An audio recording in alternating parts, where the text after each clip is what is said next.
La plupart d'entre vous deviez produire votre déclaration de revenus au plus tard le 30 avril. C'est une période évidemment très occupée pour les comptables chaque printemps. Et Étienne, ce qui ressort cette année, c'est que la quasi-totalité des Québécois ont choisi la voie numérique pour remplir leur déclaration. Exactement, des données sans équivoque dévoilées par Revenu Québec. Maria, vous allez voir un tableau apparaître à l'écran.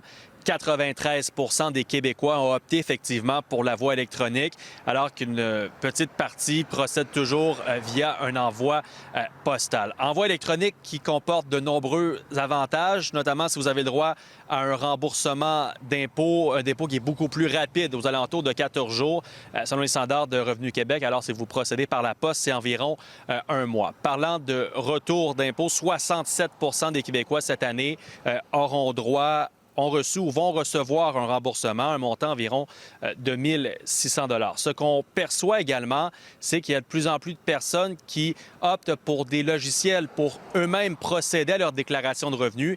Avec les années, ce type de logiciel, ça s'est vraiment amélioré, si vous voulez, pour être capable d'avoir droit à tous les crédits d'impôt nécessaires à ce sujet. Un porte-parole.